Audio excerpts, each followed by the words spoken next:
Hey folks, Amanda here. Just a quick heads up that from time to time, the Survivor's Guide to Thriving podcast does include some adult language. So if you've got kids with you, you may just want to hold on to this episode to listen to a little later. Enjoy! Hello, and welcome to this episode of the Survivor's Guide to Thriving podcast. I'm Amanda Solman, and along with Mark Jewell, your host for this show and the creator of the Surviving to Thriving movement. Each week, we'll dive into the mindsets that keep us in survival mode and learn how to get on the path to a truly thriving life. If you're looking for a wake-up call and want some valuable tools to get there, you have come to the right place. After all, survival is dead. It's your time to thrive today. Now, let's head over to the show. So you're stuck in a rut and you don't feel like you can do anything about it. Welcome to the Survivor's Guide to Thriving podcast. This is Mark Jewell, your host, creator and founder of the Surviving to Thriving movement, the Survivor's Guide to Thriving. Today we're going to answer this question: when you're stuck in a rut and you don't feel like doing anything about it, and you're not doing anything about it, how do you do something about it? This is a challenging question. You would be amazed how many clients I encounter in my corporate speaking, training, and coaching programs that are struggling with just this. They're stuck in a rut. The first question we have to ask ourselves is, how do we get in the rut?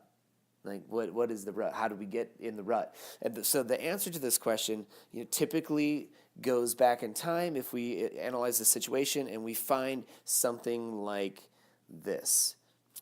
I came into the corporate environment fired up, ready to take on the world. I was going to sell more than anybody else had ever sold in my job.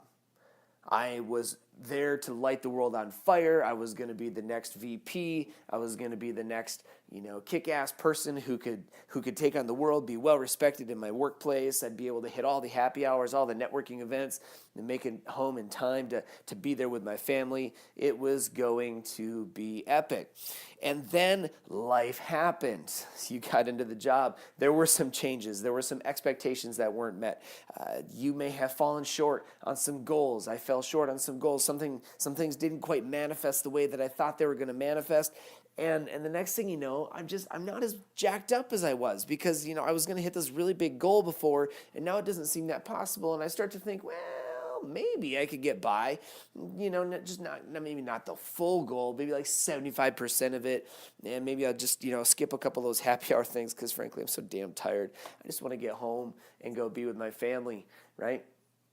And then some things happen where you get home and you're expecting to walk in the door as the hero, as the mom or the dad or the husband or the wife that's welcomed home, and everybody's glad to see you, and that was the expectation, that was the model of the world that you had created for yourself.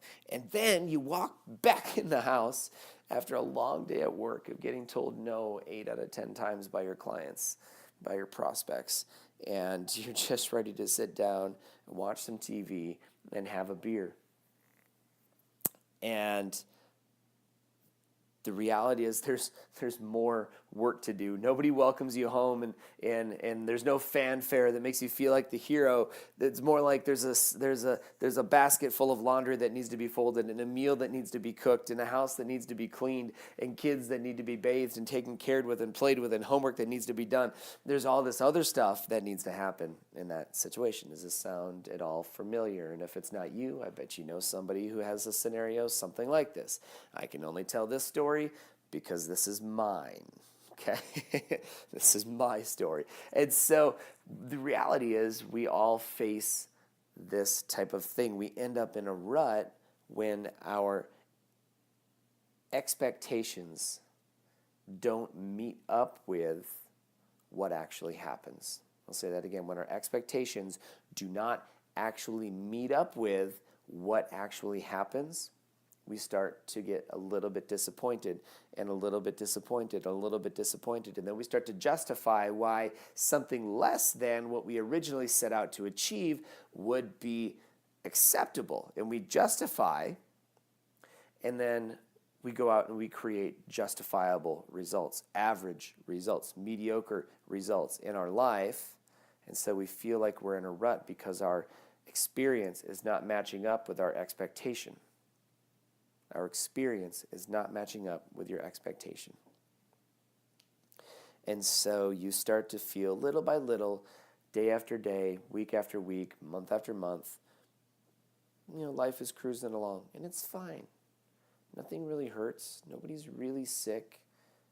But you start to feel like maybe there's something more. And you start to ask yourself, like, wasn't I gonna have more money by now? I mean, why are we always running out of money before we run out of month? What's up with that? Why does that keep happening to us? What's going on here? And that's, by definition, a rut. You do it with your body when you're not taking care of it at the right level, and you start to justify why it's okay, maybe being 10 pounds and 20 pounds and 50 pounds and 100 pounds, whatever your situation is, right? Being overweight or just being out of shape. Start to justify why that's okay. Maybe it's your relationship with God.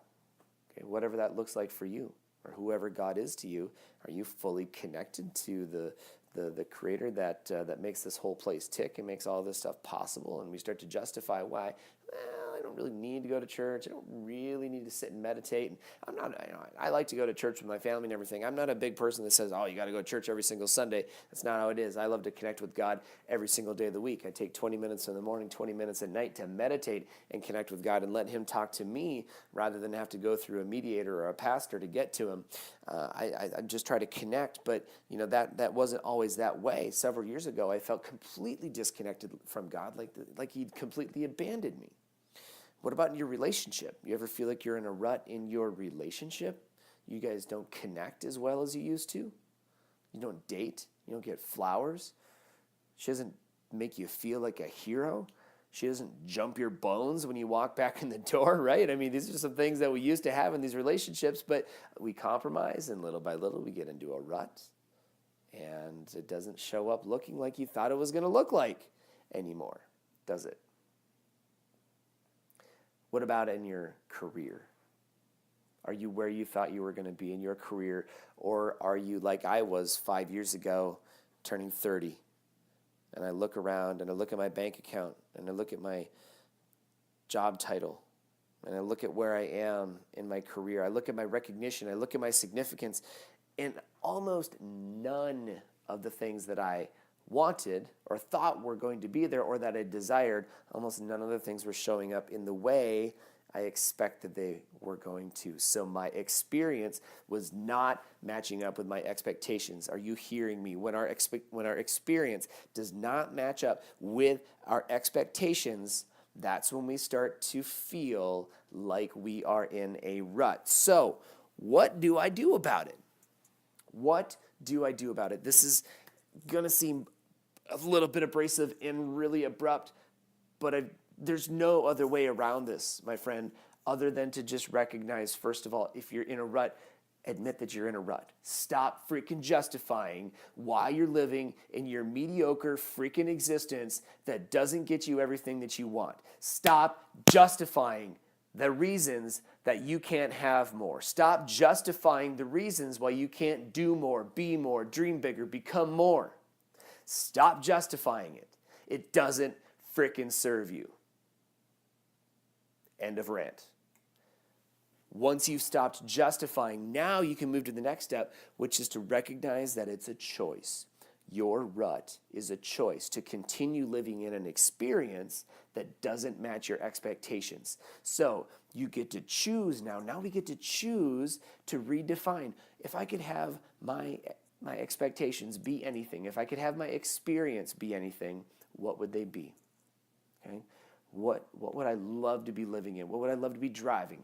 Who would I love to be married to? How would I like my kids to act? How would I like my husband or wife to treat me? How would I like my boss to treat me? How would I like my customers to treat me? Okay, you train people how to treat you. It's 100% your choice. You have created this mess, and your mess can be your message. What message do you want the world to tell about you after you're gone? Okay? Do they want to tell about the rut that you lived in your whole life, or do you want them to tell the story about how when your expectations were not being met, when your experience was not where your expectations were, that you overcame that mountain, that you made the choice, and that's what it boils down to, that you made the choice to start changing your experience so that it met your expectations.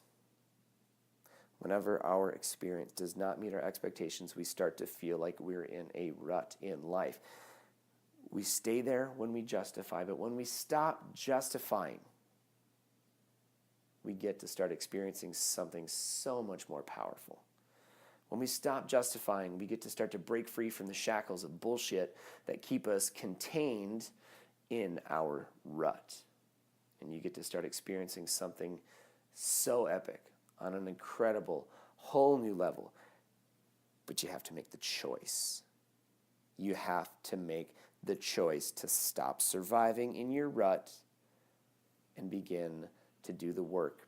Put in the driving effort so that you can start to thrive, so that you can get out of the rut, so that you can thrive today, not tomorrow, not next week, not next year, so that you get to start thriving today. That's why the hashtag is Thrive Today, not Thrive tomorrow, not Thrive sometime in the future, but to make the freaking choice right now to stop surviving and start thriving today. Bust free from that rut.